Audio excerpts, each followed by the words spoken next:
Hello again, I am Blunty. Now, a lot of you out there have been incessantly bugging me about a review for the Sony Xperia S Android handset, and while I'm not a man who usually bows to peer pressure or rewards that kind of childish pestering, Mum, can I have a cookie? Mum, can I have a cookie? Mum, can I have a cookie? Mum, can I have... Go get you nowhere with me.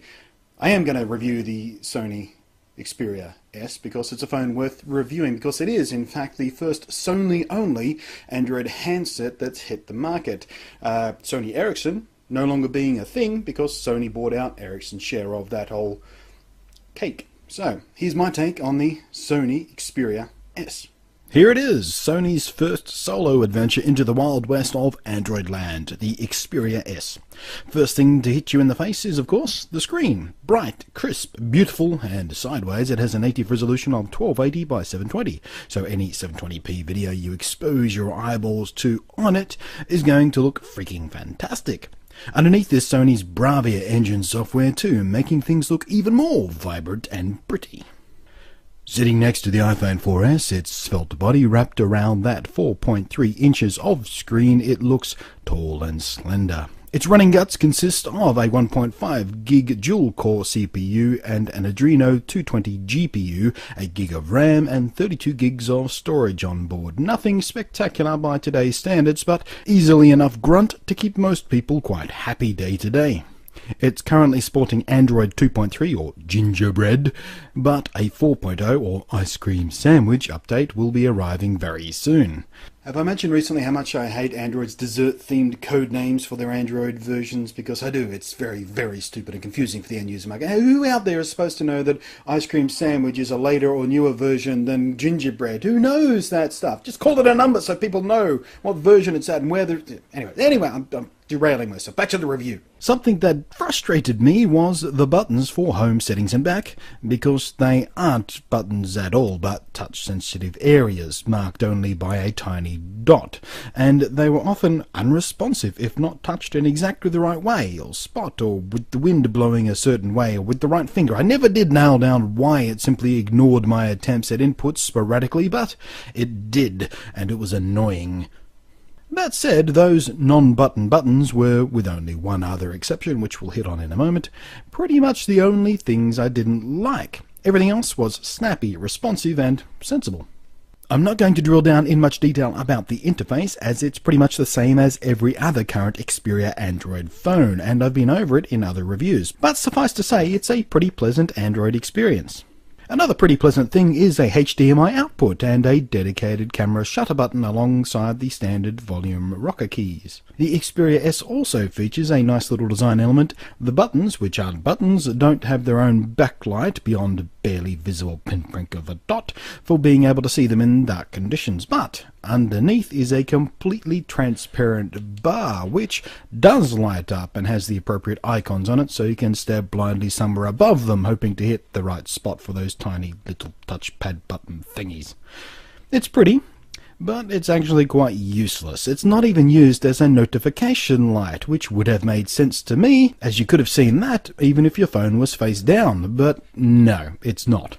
Top edge, back and front, is where you'll find the cameras. The front one sucks in 1.3 megapixels and will also do 720p video, and on the back, 12.1 megapixels await you, along with 1080p video shooting. So let's look at how they perform. I've already published a video putting the Xperia S up against the iPhone 4S in a sunset shootout, and the debate on which one did better in that test rages on in the comments section.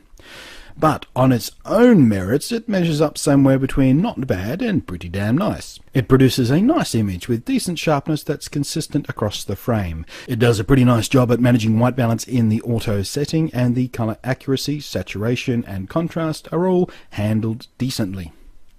Dynamic range isn't all that impressive though, with both the highlights and shadows losing detail pretty quickly in some more challenging situations. And it's also pretty prone to some rather ugly lens flare. Now, I occasionally like a bit of lens flare in some types of shooting I do, but this stuff simply renders the photo a completely unusable pile of poop.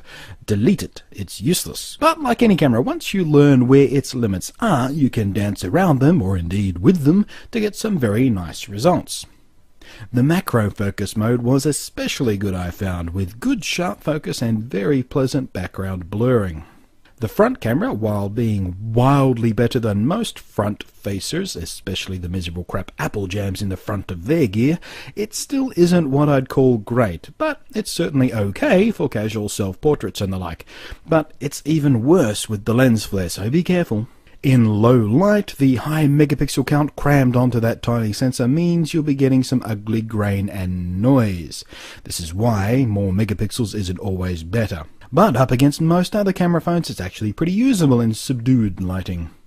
In video mode, the story is similar. The motion isn't liquid smooth, but it's pleasant enough for the kinds of duties the average camera phone gets.